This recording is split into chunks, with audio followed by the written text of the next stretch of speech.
Assalamualaikum warahmatullahi wabarakatuh. Perkenalkan, nama saya Teddy Isnu Wijaya dari kelompok 7. Di sini saya akan menjelaskan tentang analisis kebijakan moneter atau perbankan, fiskal dan utang luar negeri. Terdiri dari 3 bagian: kebijakan moneter atau perbankan, kebijakan fiskal, sejarah dan perkembangan utang luar negeri. Kebijakan moneter atau perbankan. Peran dan kebijakan moneter akan terbalik dengan kebijakan pemerintah. Suatu sisi yang harus menjaga suatu perekonomian agar berjalan dengan baik dan berkesinambungan serta mampu berjalan sesuai dengan arah pembangunan. Perkenalkan, nama saya Vita Hanita, Sistem Perbankan dan Moneter Indonesia. Sistem perbankan merupakan bagian dari suatu sistem moneter. Fungsi pokok otoritas moneter adalah mengeluarkan uang kertas dan logam, menciptakan uang primer, mengawasi sistem moneter.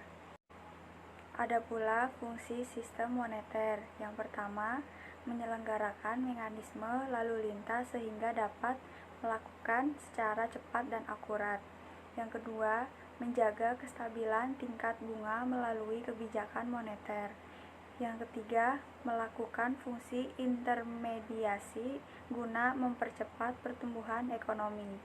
Nama saya Elsa Wahyu Afriani. Di sini saya akan menjelaskan tentang kebijakan fiskal. Kebijakan fiskal adalah kebijakan pemerintah dalam bidang anggaran dan belanja negara yang bertujuan untuk mempengaruhi jalannya perekonomian.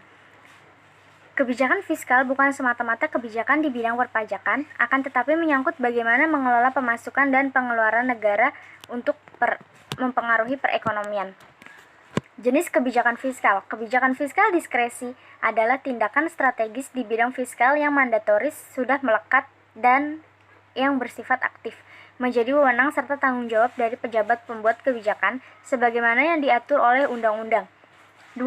Kebijakan fiskal non-diskresi atau non-mandatori adalah tindakan-tindakan atau mekanisme-mekanisme di bidang fiskal yang bersifat non-mandatori. Tindakan-tindakan atau mekanisme-mekanisme yang muncul tidak lebih dulu harus dimintakan persetujuan kepada DPR. Tujuan kebijakan fiskal: 1. Untuk meningkatkan laju investasi. 2. Untuk mendorong investasi optimal secara sosial. 3. Untuk meningkatkan kesempatan kerja. 4. Untuk meningkatkan kestabilan ekonomi di tengah ketidakstabilan internasional. 5. Untuk menanggulangi inflasi. Dan 6. Untuk meningkatkan dan mendistribusikan pendapatan sosial. Bentuk-bentuk kebijakan fiskal. 1. Kebijakan yang menyangkut pembelian pemerintah atas barang dan jasa.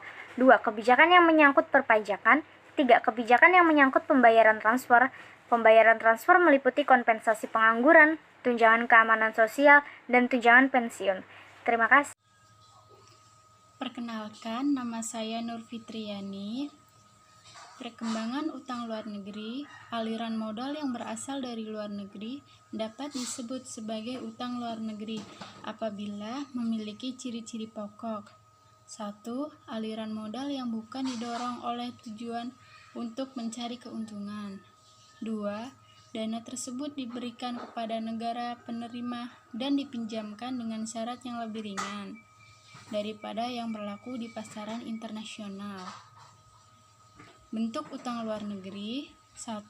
Pinjaman dengan syarat pengembalian. 2.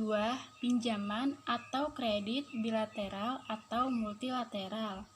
3. Pinjaman atau bantuan menurut kategori ekonomi, barang atau jasa.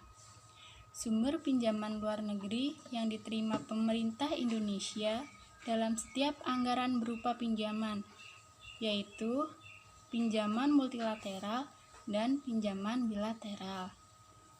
Sekian video dari kelompok kami. Terima kasih. Wassalamualaikum warahmatullahi wabarakatuh.